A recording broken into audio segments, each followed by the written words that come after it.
Hello my dear students, good evening to all of you. बच्चों, मैं आप सभी का अपने जेडीएम लेक्चर्स प्लेटफॉर्म पर स्वागत करता हूं। जो स्टूडेंट इस वर्ष क्लास 11th एनसीईआरटी आधारित हिंदी माध्यम के स्टूडेंट हैं, तो बच्चों आज हम लोगों को क्या पढ़ना है। आज हम लोग पढ़ने वाले हैं क्लास 11th केमिस्ट्री का यूनिट फर्स्ट, और इस यूनिट फर्स्ट की यह वीडियो 4 है। सबसे पहले हम लोग इस यूनिट के 3 वीडियो देख चुके हैं, पढ़ चुके हैं। यूनिट फर्स्ट का नाम है रसायन विज्ञान की कुछ मूल अवधारणाएं, some basic concepts of chemistry. तो यहां इस चैप्टर के चौथी वीडियो में हम लोग एक ऐसे टॉपिक का शुरुआत करने जा रहे हैं जिसको हम कहते हैं रासायनिक संयोग के नियम। बच्चों, हम जानते हैं कि रसायन विज्ञान के अंतर्गत हम भिन्न भिन्न तत्वों का आपस में जुड़ करके यौगिकों का बनना देखते हैं। विभिन्न अभिकारक परस्पर अभिक्रिया करके नए नए उत्पादों का निर्माण करते हैं। तो जो यह तत्व मिलकर के यौगिक की रचना करते हैं या और भी रासायनिक अभिक्रियाएं होती हैं, इन रासायनिक अभिक्रियाओं के संबंध में यह कैसे होती हैं, तत्व कैसे मिलकर के यौगिक बनाते हैं, रासायनिक अभिक्रियाओं में कुछ अभिकारक मिलकर के किस तरह नए पदार्थ का निर्माण करते हैं, इन सारी चीजों के संबंध में हमारे वैज्ञानिकों ने कुछ सामान्य नियमों का प्रतिपादन किया, जिन नियमों को हम रासायनिक संयोग के नियम कहते हैं, या जिन्हें हम इंग्लिश में लॉज ऑफ केमिकल कॉम्बिनेशंस कहते हैं। ये जो रासायनिक संयोग के नियम हैं, हम लोग को 5-6 नियमों का अध्ययन करना है, जिसमें सर्वप्रथम जो नियम है उसको हम कहते हैं द्रव्यमान संरक्षण का नियम। बच्चों, यहां जो संरक्षण शब्द लग चुका है, इस संरक्षण शब्द से हम लोग साइंस के स्टडी में बहुत पहले से परिचित हो चुके हैं। कभी हमको पढ़ना पड़ता था फिजिक्स में संवेग संरक्षण का नियम, कभी हम लोगों के सामने आता है ऊर्जा संरक्षण का नियम। तो जहां पर भी यह संरक्षण शब्द आ जाता है, अगर ऊर्जा संरक्षण की हम बात करते हैं, इसका मतलब होता है कि ऊर्जा नष्ट नहीं होती। ऊर्जा को हम न तो बना सकते हैं और न ही नष्ट कर सकते हैं, भले ही उसको एक रूप से दूसरे रूप में परिवर्तित कर सकते हैं। संवेग संरक्षण का मतलब होता है कि संवेग में भी बिना किसी बाह्य कारक के कोई परिवर्तन नहीं हो पाता है। उसी तरह यहां ऊर्जा संरक्षण और संवेग संरक्षण की बात नहीं है, बल्कि द्रव्यमान संरक्षण की बात की जा रही है। तो शब्द से ही स्पष्ट है कि अगर द्रव्यमान संरक्षण का नियम है, इसका मतलब कि जरूर इस नियम के अंतर्गत हमको ये चीज मिलेगी कि द्रव्यमान संरक्षित रहता है।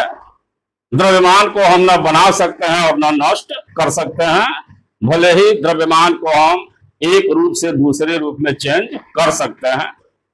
और हम जानते हैं कि द्रव्यमान द्रव्य का ही होता है, जहां द्रव्य होगा वहीं पर द्रव्यमान होगा।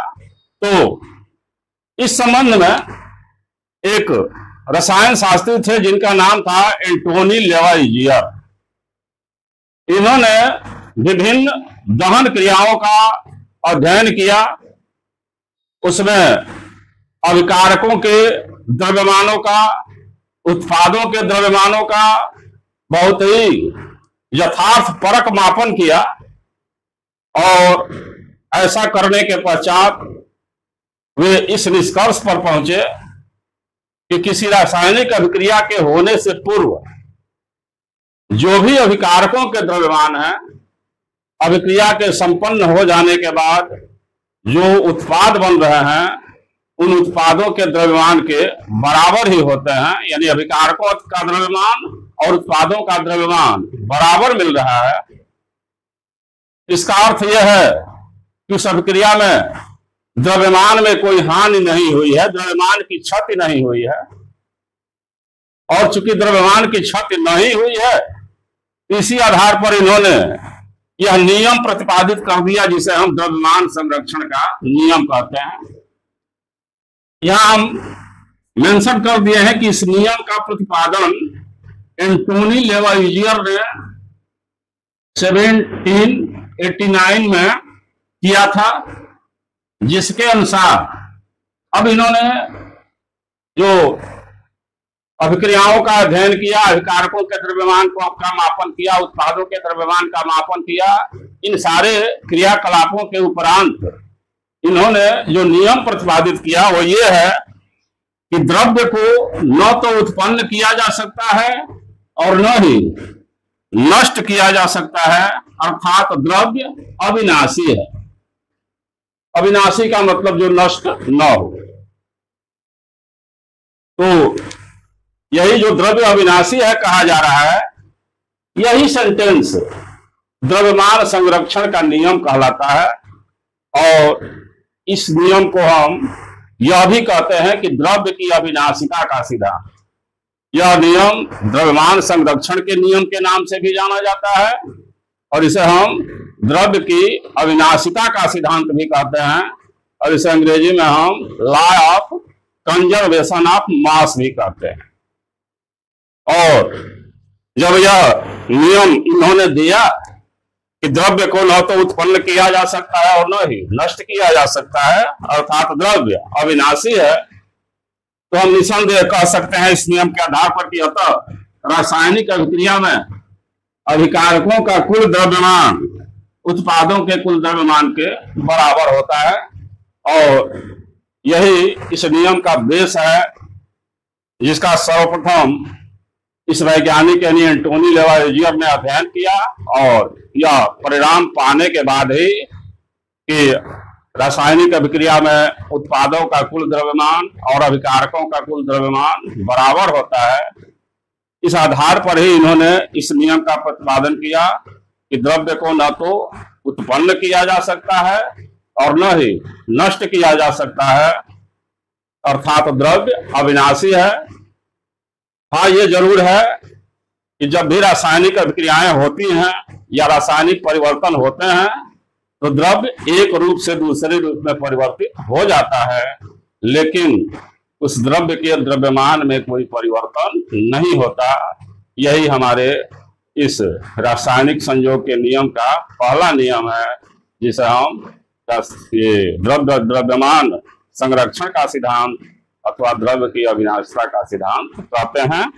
अभी हम इस नियम को कुछ उदाहरणों के माध्यम से और भी स्पष्ट करना चाहेंगे, तब तक आप लोग इसका स्क्रीनशॉट ले लें।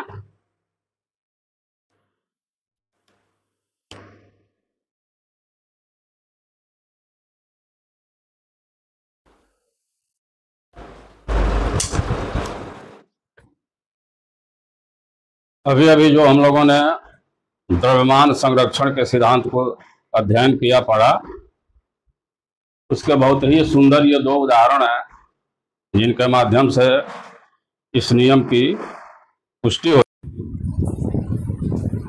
पहला उदाहरण है जिसमें हम मर्क्यूरिक ऑक्साइड को लेकर एक बंद नली में गर्म करेंगे, तो इससे हमको मरकरी और ऑक्सीजन प्राप्त होता है। अब यहाँ जो हमारा अभिकारक है मर्क्यूरिक ऑक्साइड, इसकी 100 ग्राम मात्रा हम लेते हैं और इस 100 ग्राम मर्क्यूरिक ऑक्साइड को बंद नली में गर्म किया जाता है, तो हमें यह 92.6 ग्राम मरकरी प्राप्त होता है और 7.4 ग्राम ऑक्सीजन प्राप्त होता है। तो जो हम लोग द्रव्यमान संरक्षण के नियम में यह पढ़ चुके हैं कि रासायनिक अभिक्रिया में अभिकारकों का कुल द्रव्यमान उत्पादों के कुल द्रव्यमान के बराबर होता है। इस चीज को अगर हम समझने का प्रयास करें तो यहाँ तो स्पष्ट है कि जो हमारा अभिकारक है मर्क्यूरिक ऑक्साइड, इसका द्रव्यमान 100 ग्राम है। इसको गर्म करने से जो ये दो उत्पाद हमको मिल रहे हैं, मरकरी और ऑक्सीजन, तो मरकरी की जो मात्रा है 92.6 ग्राम और ऑक्सीजन जो है 7.4 ग्राम, इन दोनों को भी जब हम जोड़ देते हैं तो हमें कुल उत्पाद 100 ग्राम ही मिलते हैं। तो यहाँ हम देख रहे हैं कि अभिकारकों का कुल द्रव्यमान उत्पादों के कुल द्रव्यमान के बराबर मिल रहा है, अर्थात द्रव्यमान संरक्षण के नियम की पुष्टि हो रही है। सेकंड जो हमारा एग्जाम्पल है, इसमें हम सोडियम और सिल्वर क्लोराइड की अभिक्रिया कराएंगे और इस सोडियम और सिल्वर क्लोराइड की अभिक्रिया से हमें सोडियम क्लोराइड और सिल्वर प्राप्त होगा। अब यहाँ अगर हम इस सोडियम की मात्रा हम लेते हैं 2.30 ग्राम और सिल्वर क्लोराइड 14.40 ग्राम लेते हैं, और इस तरह से ये दोनों अभिकारक लेकर इनकी हम अभिक्रिया कराते हैं, तो हमें 10.85 ग्राम सोडियम क्लोराइड मिलता है और 5.85 ग्राम सिल्वर प्राप्त होता है। इस अभिक्रिया के दौरान भी अगर हम इन अभिकारकों के कुल द्रव्यमान को जानना चाहें तो हम 2.30 ग्राम प्लस 14.40 ग्राम जोड़ देंगे दोनों को। यह योगफल हमें मिलेगा 16.70 ग्राम। इस अभिक्रिया में जो हमारा ये दोनों अभिकारक हैं, इनका कुल द्रव्यमान 16.70 ग्राम है। जो उत्पाद प्राप्त हो रहे हैं, इसमें जो यह 10.85 ग्राम सोडियम क्लोराइड है और 5.85 ग्राम सिल्वर है, इन दोनों को जोड़ने के बाद भी हम देख रहे हैं कि उत्पादों का कुल द्रव्यमान 16.70 ग्राम ही मिल रहा है। यानी जितना यहाँ अभिकारकों का द्रव्यमान है, उतना ही यहाँ कुल उत्पादों का भी द्रव्यमान है। तो इस अभिक्रिया में भी हमको यह देखने को मिला कि द्रव्यमान को न तो हम वृद्धि कर पाए हैं और न ही द्रव्यमान में कोई कमी आ पाई है। तो यहाँ भी अभिकारकों का कुल द्रव्यमान उत्पादों के कुल द्रव्यमान के बराबर है, अर्थात द्रव्यमान संरक्षण के नियम की पुष्टि होती है। सेकंड जो हमारा नियम है बच्चों, रासायनिक संयोग के नियम में, इस सेकंड नियम को हम कहते हैं स्थिर अनुपात का नियम, या इसका एक और नाम है जो निश्चित संघटन का नियम।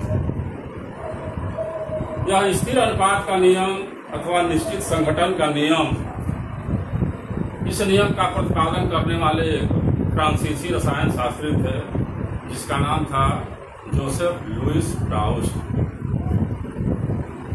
इसलिए हमने यहाँ लिखा है कि इस नियम का प्रतिपादन फ्रांसीसी रसायन शास्त्री जोसेफ लुइस प्राउस्ट ने किया था। अब इस नियम के अनुसार उन्होंने क्या कहा, उनका कथन यह था कि किसी शुद्ध यौगिक में तत्वों के द्रव्यमानों का अनुपात सदैव समान रहता है। यानी यहाँ उन्होंने स्पेशली यौगिक की बात किया है, जिसे हम लोग इसी चैप्टर में पढ़ चुके हैं कि तत्वों के संयोजन से यौगिक बनते हैं। तो अगर कोई भी शुद्ध यौगिक है तो उस यौगिक में जिन जिन तत्वों ने भाग लिया है उस यौगिक को बनाने में, उन तत्वों के द्रव्यमानों में सदैव एक निश्चित अनुपात प्राप्त होता है, और यह अनुपात चाहे किसी भी स्रोत से उस यौगिक को प्राप्त किया जाए तो उस यौगिक में तत्वों के द्रव्यमानों का अनुपात सदैव एक समान मिलता है। इसे भी हम उदाहरणों के द्वारा ही समझने की कोशिश करें तो अच्छी तरह से स्पष्ट हो जाएगा। जैसे हम यौगिक में जल ले लिए, उदाहरण है हमारा जल ले लिए जिसका सूत्र होता है H2O। इस जल में हम देख रहे हैं कि 2 परमाणु हाइड्रोजन के हैं और 1 परमाणु ऑक्सीजन का है। इस तरह से यह H2O जल का एक अणु है। इसमें अगर हम हाइड्रोजन और ऑक्सीजन के द्रव्यमानों का अनुपात जानना चाहें, यहाँ चूंकि 2 परमाणु हाइड्रोजन के हैं तो इनके तत्वों का द्रव्यमान हो जाएगा 2 और ऑक्सीजन के परमाणु का जो द्रव्यमान होगा 16। तो हम यहाँ ये पाएंगे कि H2O में हाइड्रोजन और ऑक्सीजन जो दो तत्व हैं, इनके द्रव्यमानों का अनुपात मिल रहा है 2:16। अब इस अनुपात 2:16 को यदि हम 2 से डिवाइड कर दें, यह अनुपात हमें 1:8 मिलेगा। इसी कारण से यहाँ लिखा गया है कि जल H2O में हाइड्रोजन और ऑक्सीजन के द्रव्यमानों में अनुपात सदैव 1:8 होता है। यहाँ यह मैं स्पष्ट कर देना चाहता हूँ कि जब जल की बात है तो प्राउस्ट महोदय का कहना यह था, जोसेफ प्राउस्ट का, कि हम यौगिक को किसी भी स्रोत से प्राप्त करें, इससे इस नियम में किसी प्रकार का परिवर्तन हो जाए, ऐसा नहीं देखा जाए। जैसे जल में हम देखें हाइड्रोजन और ऑक्सीजन के द्रव्यमानों में अनुपात 1:8 है। अब उस जल को हम किसी कुएं से प्राप्त कर रहे हैं, किसी नल से प्राप्त कर रहे हैं, किसी तालाब से प्राप्त कर रहे हैं, किसी नदी से प्राप्त कर रहे हैं, या किसी भी स्रोत से अगर हम जल लें तो उसमें हाइड्रोजन और ऑक्सीजन के परमाणुओं में द्रव्यमानों का अनुपात सदैव 1:8 ही मिलेगा। कहीं पर इस अनुपात में कोई परिवर्तन देखने को नहीं मिलेगा। इसीलिए यहाँ इस बात का विशेष महत्व है कि यह नियम तो जो है वह ही है कि किसी शुद्ध यौगिक में तत्वों के द्रव्यमानों का अनुपात सदैव समान होता है, लेकिन साथ ही यह भी हमें याद रखना है कि हम यौगिक को किस स्रोत से प्राप्त किए हैं, उस स्रोत का इस नियम पर कोई प्रभाव नहीं पड़ता है। चाहे हम जिस स्रोत से भी यौगिक को प्राप्त करें, उस यौगिक में तत्वों के द्रव्यमानों में अनुपात सदैव एक समान ही मिलेगा। इस स्थिर अनुपात के नियम या निश्चित संगठन के नियम को प्राउस्ट महोदय ने एक और उदाहरण के द्वारा स्पष्ट किया है, उसे भी हम अभी समझाने की कोशिश करेंगे। तब तक आप लोग इसका स्क्रीनशॉट ले लें।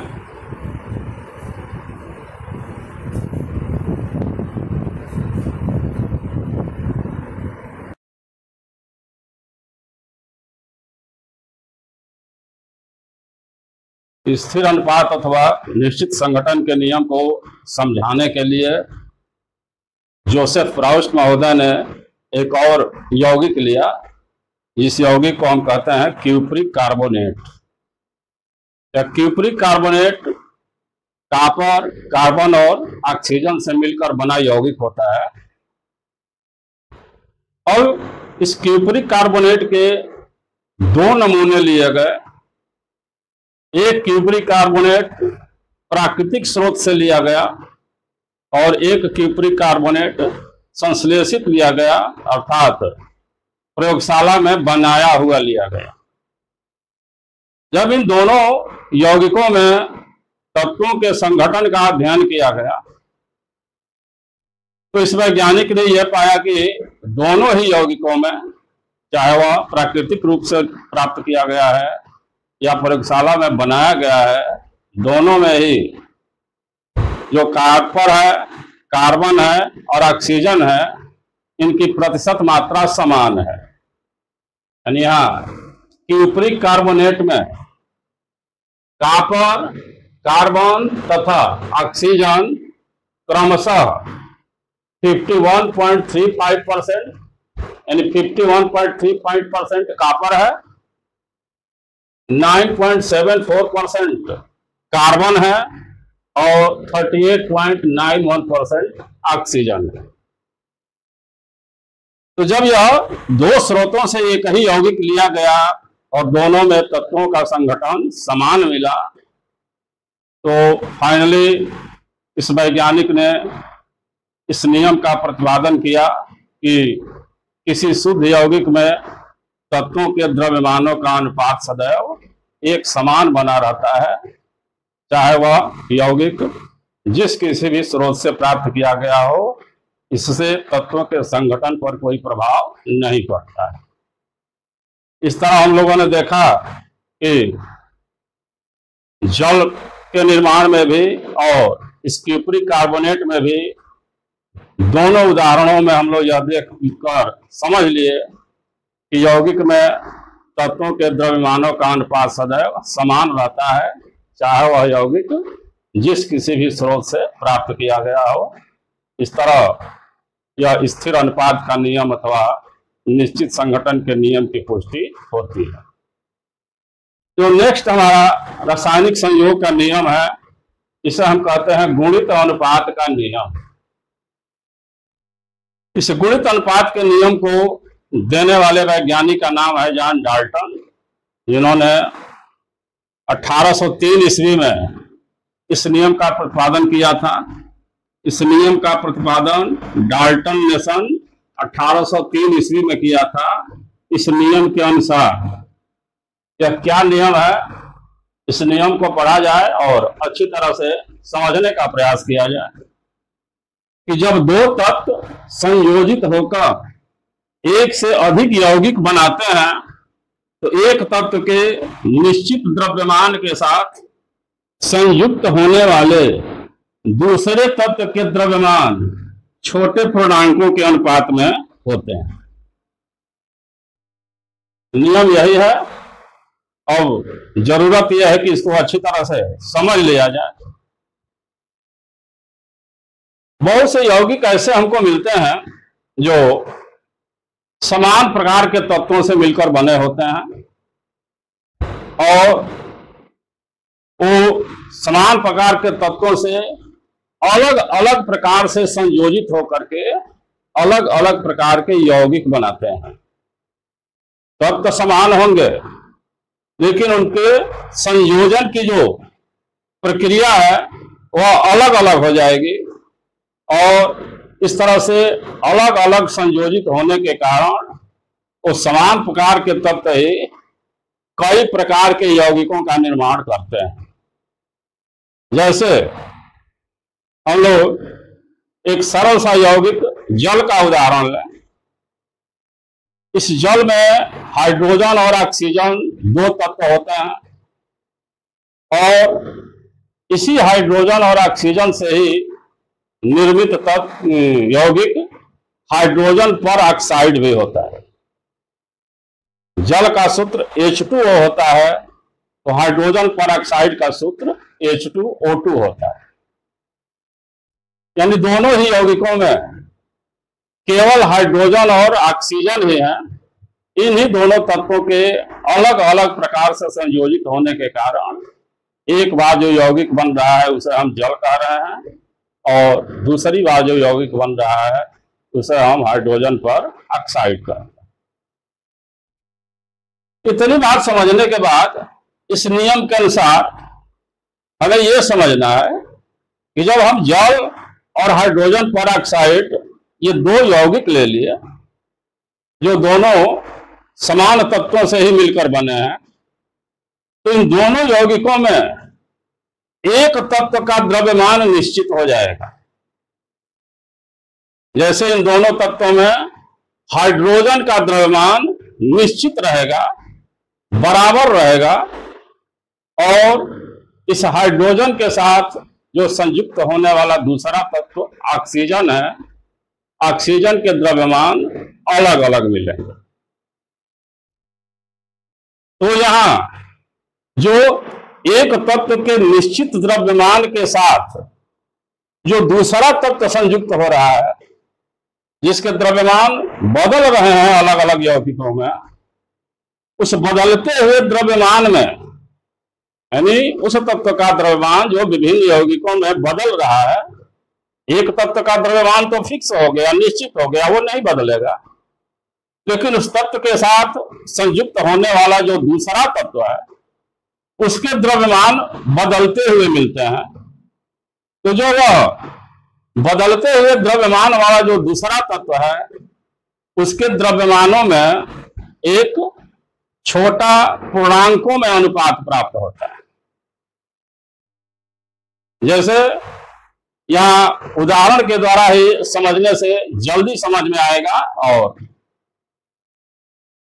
देखा जाए यहां उदाहरण यह है, वही जो जिस जल और हाइड्रोजन पर ऑक्साइड की अभी हम बात कर रहे हैं कि हाइड्रोजन प्लस ऑक्सीजन ये दोनों तत्व मिल करके जल बनाए और हाइड्रोजन प्लस ऑक्सीजन यही दोनों तत्व मिल करके हाइड्रोजन पर ऑक्साइड बनाए। यानी ये दोनों ही यौगिक हाइड्रोजन और ऑक्सीजन से मिलकर बने। यहां जल में 2 ग्राम हाइड्रोजन 16 ग्राम ऑक्सीजन से मिलकर के 18 ग्राम जल बने हैं और हाइड्रोजन परऑक्साइड में 2 ग्राम ही हाइड्रोजन 32 ग्राम ऑक्सीजन से संयुक्त होकर के 34 ग्राम हाइड्रोजन पर ऑक्साइड बने। अब यहां ध्यान देने की बात यह है कि इस हाइड्रोजन और ऑक्सीजन में ये जो 2 यौगिक बने हैं, इन दोनों में ही हाइड्रोजन का द्रव्यमान निश्चित है 2 ग्राम 2 ग्राम। इस हाइड्रोजन के द्रव्यमान में कोई परिवर्तन नहीं हो रहा है, लेकिन इस हाइड्रोजन के 2 ग्राम के साथ जो संयुक्त होने वाला ऑक्सीजन का द्रव्यमान है, तो पहले यौगिक में ऑक्सीजन 16 ग्राम है तो दूसरे यौगिक में ऑक्सीजन 32 ग्राम है। यानी यह जो ऑक्सीजन है जिसका द्रव्यमान बदल रहा है, इस ऑक्सीजन के द्रव्यमानों में एक पूर्णांकों में अनुपात प्राप्त होगा। जैसा यहां अगर हम 16 और 32 में अनुपात बनाए, यह अनुपात हमको मिलेगा 16:32 और इस अनुपात को अगर हम 16 से डिवाइड कर देते हैं तो यह अनुपात हमको 1:2 के अनुपात में मिल जाएगा। और तब जो यह 1:2 बना, इसको हम कहेंगे कि यह छोटे पूर्णांकों का अनुपात है। 1 भी पूर्णांक है और 2 भी पूर्णांक है। तो यहाँ अनुपात में जो दोनों संख्याएं मिल रही हैं, ये दोनों ही पूर्णांक हैं। तो यही डाल्टन महोदय का कहना था कि जब 2 तत्व परस्पर संयोजित होकर एक से अधिक यौगिक बनाते हैं, तो एक तत्व के निश्चित द्रव्यमान के साथ संयुक्त होने वाले दूसरे तत्व के द्रव्यमान छोटे पूर्णांकों के अनुपात में होते हैं। यही चीज यहां नियम लिखा गया है कि जब 2 तत्व संयोजित होकर एक से अधिक यौगिक बनाते हैं, तो एक तत्व के निश्चित द्रव्यमान के साथ संयुक्त होने वाले दूसरे तत्व के द्रव्यमान छोटे पूर्णांकों के अनुपात में होते हैं। जैसे यहाँ हाइड्रोजन के निश्चित द्रव्यमान 2 ग्राम से संयुक्त ऑक्सीजन 16:32 अर्थात 1:2 के अनुपात में है। तो इस तरह से इस उदाहरण के माध्यम से यह समझ में आ गया कि इसी नियम को हम लोग ये गुणित अनुपात का नियम कहते हैं। और भी यौगिक ऐसे बनते हैं, जैसे कार्बन और ऑक्सीजन ले लिया जाए, तो कार्बन का एक परमाणु ऑक्सीजन के एक परमाणु के साथ मिलकर के एक यौगिक बनाता है जिसे हम कहते हैं कार्बन मोनोऑक्साइड, जिसका सूत्र होता है CO। और वही कार्बन ऑक्सीजन के 2 परमाणुओं के साथ मिलकर एक दूसरा यौगिक बनाता है जिसे हम कहते हैं कार्बन डाइऑक्साइड। तो यहां भी हम देख रहे हैं कि CO और CO2 में कार्बन का निश्चित द्रव्यमान है और ऑक्सीजन का द्रव्यमान बदलता जा रहा है। तो यहां भी अगर हम दोनों ऑक्सीजन के द्रव्यमानों में अनुपात बनावे, तो यहां भी हमें 16:32 मिलेगा, जो लास्ट में 16 से डिवाइड करने पर हम उसे 1:2 के रूप में लिख सकते हैं। अर्थात इस कार्बन मोनोऑक्साइड और कार्बन डाइऑक्साइड, इस उदाहरण में भी हमको देखने को मिला कि कार्बन के निश्चित द्रव्यमान के साथ संयुक्त होने वाले जो ऑक्सीजन के द्रव्यमान हैं, उनमें छोटे पूर्णांकों में समानुपात प्राप्त हो रहा है। तो इस तरह से हमारे गुणित अनुपात के नियम की पुष्टि होती है। आप लोग इसका स्क्रीनशॉट ले लें।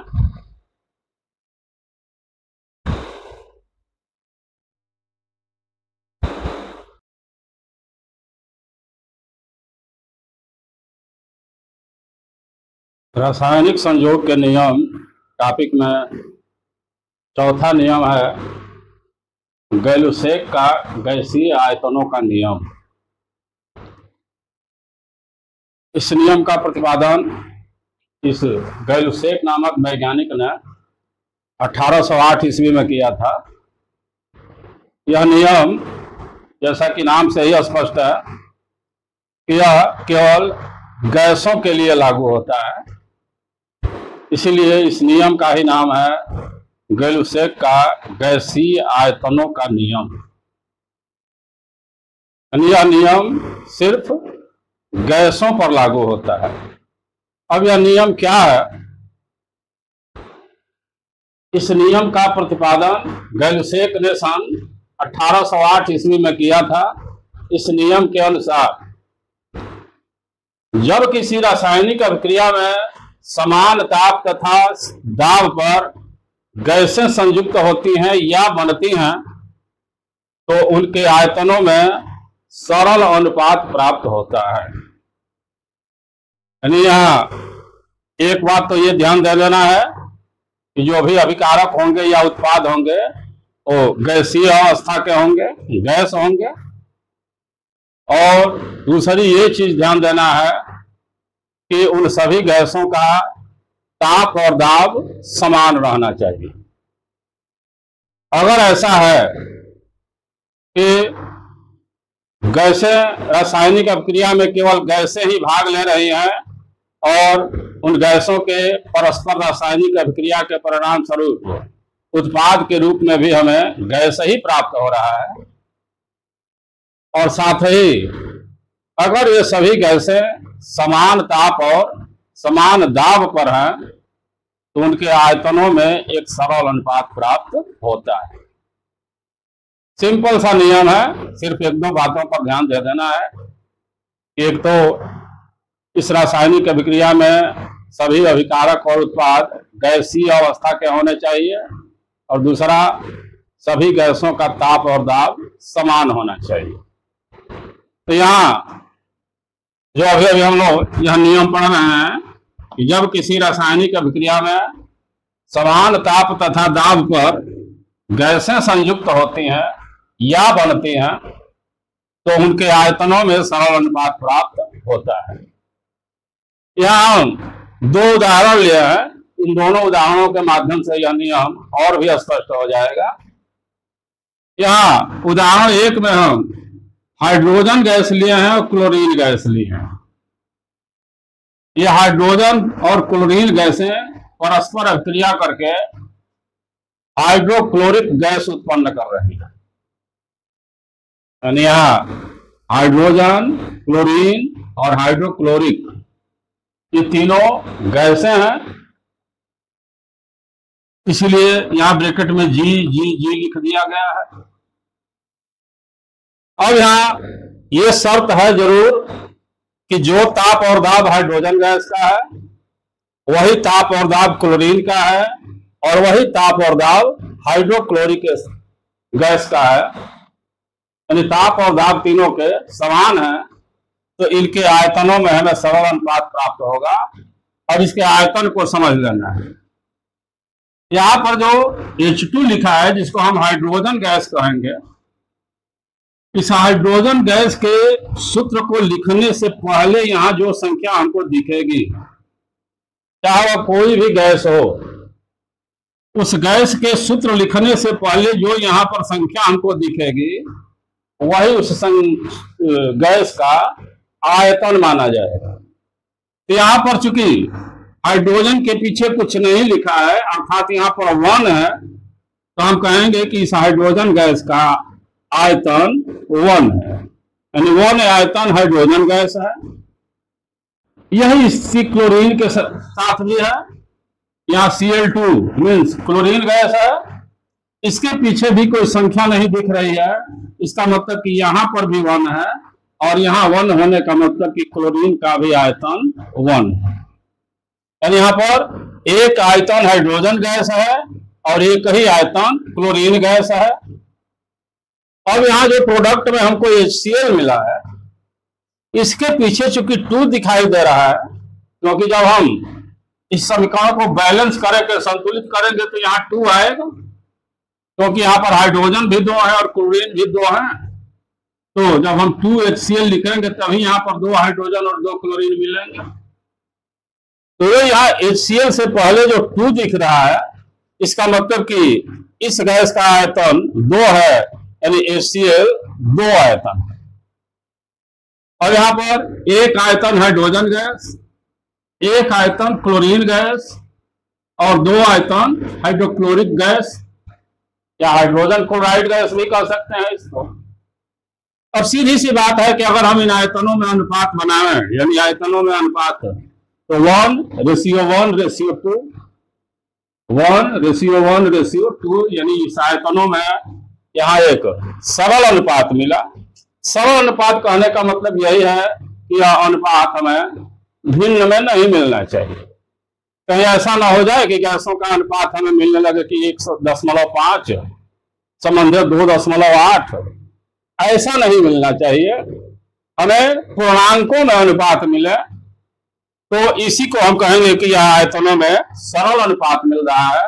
तो यहाँ इस फर्स्ट उदाहरण से स्पष्ट हुआ कि यहाँ 2 गैसें संयुक्त हुई हैं और बनने वाला उत्पाद भी गैस है, और तीनों यदि समान ताप और समान दाब पर हैं तो इनके आयतनों में अनुपात बन रहा है 1:1:2, जो कि इस नियमानुसार एक सरल अनुपात है।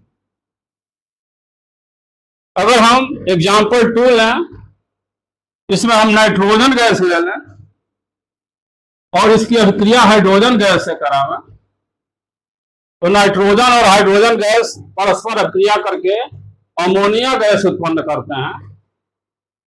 और हम जानते हैं कि अमोनिया का सूत्र होता है NH3। अब यहां जब NH3 है अमोनिया का, यहाँ N2 है, यहां पर 3H2 है, तो 2 नाइट्रोजन और 6 हाइड्रोजन। यहां पर भी हमको देख रहे हैं कि ये 2 में 3 से मल्टीप्लाई करेंगे तो 6 हाइड्रोजन होंगे और 2 नाइट्रोजन होंगे, यानी यह समीकरण संतुलित है। और इस संतुलित समीकरण में 2 गैसें परस्पर संयुक्त हुई हैं, एक नाइट्रोजन गैस और एक हाइड्रोजन गैस, और ये दोनों गैसें संयुक्त होकर एक उत्पाद के रूप में भी हमको गैस ही दे रही हैं, जिसे हम अमोनिया कह रहे हैं। तो यहाँ पर भी गैलुसेक महोदय का यही नियम लागू होगा। यहाँ चूंकि N2 के पीछे कुछ नहीं है तो 1 है, यानी नाइट्रोजन गैस का एक आयतन हो गया। यहाँ हाइड्रोजन गैस के पीछे 3 लिखा है, इसका मतलब कि हाइड्रोजन गैस का 3 आयतन है। और यहाँ अमोनिया के सूत्र के पीछे 2 लिखा है, इसका मतलब कि अमोनिया गैस का 2 आयतन है। तो यहां पर भी अगर नाइट्रोजन, हाइड्रोजन और अमोनिया समान ताप और समान दाब पर रहेंगे तो इनके आयतनों में हमें अनुपात मिलेगा 1:3:2। स्पष्ट रूप से दिख रहा है कि इनके आयतनों में अनुपात बन रहा है 1:3:2, जो कि एक सरल अनुपात माना जाएगा। तो इस तरह से इन दोनों उदाहरणों के माध्यम से गैलुसाक का गैसीय आयतनों का जो नियम है कि जब किसी रासायनिक अभिक्रिया में समान ताप तथा समान दाब पर गैसें संयुक्त होती हैं और गैसें बनती हैं तो उनके आयतनों में एक सरल अनुपात प्राप्त होता है।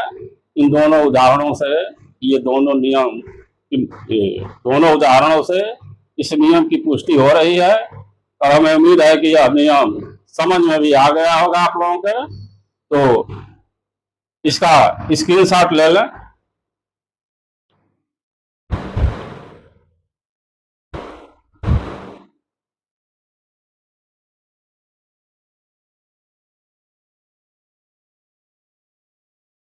रासायनिक संयोग के नियम में 5वां नियम है, जिसे हम कहते हैं अवोगाद्रो का नियम। इस नियम का प्रतिपादन अवोगाद्रो नामक वैज्ञानिक ने 1811 में किया था। इस नियम के अनुसार अवोगाद्रो का जो यह नियम है, यह नियम भी मुख्य रूप से गैसों के लिए ही है। जो अभी अभी हम लोग गैलुसेक का गैसीय आयतनों का नियम पढ़े, जो गैसों से संबंधित नियम थे, उसी तरह अवोगाद्रो ने भी एक नियम दिया जो सिर्फ गैसों पर ही लागू होती है।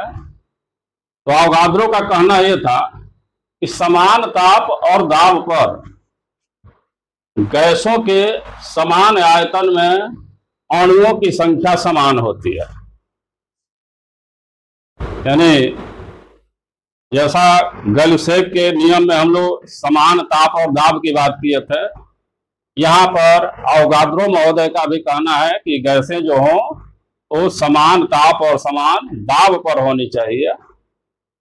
और अगर ताप भी समान है गैसों का और सभी गैसों का दाब भी समान है, तो उन गैसों के समान आयतन में अणुओं की संख्या भी समान होगी।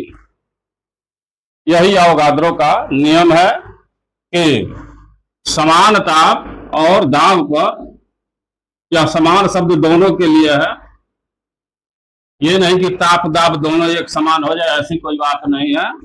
जो भी गैसें प्रयोग की जा रही हैं इस अभिक्रिया में, उनमें सभी गैसों का ताप समान होना चाहिए और सभी गैसें समान दाब पर होनी चाहिए। तो अगर अभिक्रिया में प्रयुक्त गैसें समान ताप और समान दाब पर हैं, तो उनके समान आयतन में अणुओं की संख्या समान होगी। यही अवोगाद्रो का नियम है, जिसे एक उदाहरण के द्वारा हम लोग समझ सकते हैं। यहाँ फिर हम हाइड्रोजन गैस और क्लोरीन गैस लेकर के हाइड्रोजन क्लोराइड गैस पाए हैं। जब हाइड्रोजन गैस और क्लोरीन गैस परस्पर अभिक्रिया करती हैं, यहाँ से हमको हाइड्रोजन क्लोराइड गैस मिला है। हम यह मान के चल रहे हैं कि जिस ताप और दाब पर हाइड्रोजन गैस है, उसी ताप और दाब पर क्लोरीन गैस है, और उसी ताप और दाब पर हाइड्रोजन क्लोराइड गैस है। तो फिर अभी अभी जो हम लोग गैलुसेक के नियम में पढ़ चुके कि यहाँ हाइड्रोजन अणु के पीछे अगर कोई संख्या नहीं है, इसका मतलब कि यह एक आयतन है। यहाँ क्लोरीन का भी एक आयतन है और यहाँ HCl के दो आयतन है। इतनी बात हम लोग पहले से पढ़ते आ रहे हैं। और इतना होने के बाद हमें मुख्य रूप से इन पॉइंट्स पर ध्यान देना है कि अवोगाद्रो के नियम के अनुसार यदि हाइड्रोजन के एक आयतन में एक अणु है, जैसा कि हम जानते भी हैं कि H2 को हम एक अणु कहते हैं, हाइड्रोजन का एक अणु है, ये क्लोरीन का एक अणु है और ये HCl के दो अणु है। तो यहाँ हाइड्रोजन गैस के एक आयतन, यहाँ क्लोरीन का एक आयतन और HCl के दो आयतन, इतना होने के बाद अब यहाँ अणुओं पर ध्यान दिया जाए कि अगर हाइड्रोजन गैस का एक अणु है, क्लोरीन का एक अणु है, तो यहाँ पर HCl के दो अणु है, दिख रहा है। अब यहाँ इस आयतन और अणुओं की संख्या में ही हमको संबंध देखना है, ताकि यही मुख्य रूप से अवोगाद्रो का नियम है कि अगर यहाँ हाइड्रोजन गैस का एक आयतन है और इस हाइड्रोजन के एक आयतन में अगर एक अणु है, जब उसी ताप और दाब पर क्लोरीन गैस भी है, इसके भी एक आयतन में एक अणु ही होना चाहिए। फिर मैं दोहरा दे रहा हूं, आयतन फिक्स हो गया कि हाइड्रोजन का एक आयतन है, क्लोरीन का एक आयतन है और हाइड्रोजन क्लोराइड के दो आयतन है। अब यहां अगर आयतन फिक्स हो गए, तो यहां अगर हाइड्रोजन के एक आयतन में एक अणु है और हाइड्रोजन, क्लोरीन तथा HCl तीनों समान ताप और दाब पर हैं, तो अवोगाद्रो के नियमानुसार अगर हाइड्रोजन के एक आयतन में एक अणु है, तो क्लोरीन के भी एक आयतन में एक अणु होना चाहिए और हाइड्रोजन क्लोराइड के भी एक आयतन में एक अणु होना चाहिए। तो अगर यहाँ पर दो आयतन है, तो यहाँ पर दो अणु होने चाहिए। यानी एक आयतन में एक और, एक आयतन में एक और। यहाँ चूंकि हाइड्रोजन क्लोराइड के दो आयतन है तो दो आयतन में दो अणु होने चाहिए। यही मेन चीज है यहाँ अवोगाद्रो के नियम का, कि अगर समान ताप और दाब है तो गैसों के समान आयतन में अणुओं की संख्या समान होनी चाहिए। यहाँ स्पष्ट हो गया। और हम मान ले थोड़े समय के लिए कि इस हाइड्रोजन गैस के एक आयतन में n अणु है, तो क्लोरीन के भी एक आयतन में n अणु होने चाहिए। हाइड्रोजन क्लोराइड के भी ये दो आयतन में 2n अणु होने चाहिए। अगर एक आयतन में n अणु, एक आयतन में n अणु, तो दो आयतन में 2n अणु। और अगर हम इसको डिवाइड करके देखें कि अगर हाइड्रोजन के एक आयतन में आधा अणु है, क्लोरीन के एक आयतन में आधा अणु है, तो HCl के एक आयतन में भी आधा अणु जब हो जाएगा तो यहाँ दो अणु है तो यहाँ पर एक अणु हो जाएगा। अगर नहीं मेरी बात समझ में आई हो यहाँ पर तो समझ लेना है फिर से। अगर हाइड्रोजन के एक आयतन में आधा अणु है और उसी ताप पर क्लोरीन और HCl भी है, तो क्लोरीन के भी एक आयतन में आधा अणु ही होना चाहिए। और इस तरह जब यहाँ पर दो अणु है तो एक अणु में आधा अणु होना चाहिए, तो दो अणुओं में एक अणु होना चाहिए। इस तरह से इन उदाहरणों के माध्यम से इस अवोगाद्रो के नियम की पुष्टि होती है। यहाँ जो चौथी बात है कि हम H2 का हाफ अणु लिए हैं, क्लोरीन का हाफ अणु लिए हैं और HCl का एक अणु लिया है, तो एक अणु तो है, समझ में आ रहा है कि हाँ एक अणु होगा। अगर हम HCl लिखे तो एक अणु होगा हाइड्रोजन क्लोराइड का। लेकिन यहाँ H2 के हाफ अणु का मतलब है कि एक हाइड्रोजन, Cl2 के हाफ अणु का मतलब है कि एक क्लोरीन, तो एक हाइड्रोजन और एक क्लोरीन का अस्तित्व भी पॉसिबल है। और यहाँ पर अगर परमाणु शब्द का प्रयोग कर दिया जाता तो यहाँ पर किसी परमाणु का आधा परमाणु अस्तित्व में होना पॉसिबल नहीं है, संभव नहीं है। कोई परमाणु टूट करके दो भागों में हो करके और अपना अस्तित्व बनाए रखे, ऐसा संभव नहीं होता है। क्योंकि यह जानने के बाद भी कि परमाणु में electron, proton, neutron, Mason, neutrino, positron, बहुत सारे कण से मिलकर बना होता है, जिसमें तीन कण हमेशा विद्यमान होते हैं जिन्हें हम इलेक्ट्रॉन, प्रोटॉन और न्यूट्रॉन कहते हैं। लेकिन फिर भी रासायनिक अभिक्रिया में परमाणु ही भाग लेता है और उस परमाणु को न तो नष्ट किया जा सकता है और न ही बनाया जा सकता है। यहाँ कोई भी गैस हो उसके हम आधे परमाणु की कल्पना नहीं कर सकते, आधे अणु की कल्पना कर सकते हैं। यही अवोगाद्रो महोदय के नियम का महत्व है कि यहाँ चूंकि हम अणु की बात कर रहे हैं कि समान आयतन में समान अणु होंगे, तो यहाँ अगर हम एक आयतन में आधा अणु की भी बात करते हैं तो ऐसा संभव है, क्योंकि एक अणु में जब दो हाइड्रोजन है तो आधे अणु में भी एक हाइड्रोजन मिल सकता है। अगर एक अणु में दो क्लोरीन है तो अगर हम क्लोरीन का आधा अणु भी लेते हैं तो एक क्लोरीन का परमाणु हमें मिल सकता है। और यहाँ तो बिल्कुल स्पष्ट है कि जब 2HCl है तो इसका आधा करेंगे तो 1HCl, तो यह एक हाइड्रोजन क्लोराइड का अणु हो जाएगा जो निसंदेह अस्तित्व में रह सकता है। तो यहाँ मुख्य रूप से अवोगाद्रो महोदय ने परमाणुओं और अणुओं में अंतर समझाने का प्रयास किया है। तो हमें उम्मीद है कि यह अवोगाद्रो का नियम भी आप लोगों के समझ में आ गया होगा। आप लोग इसका स्क्रीनशॉट ले लें।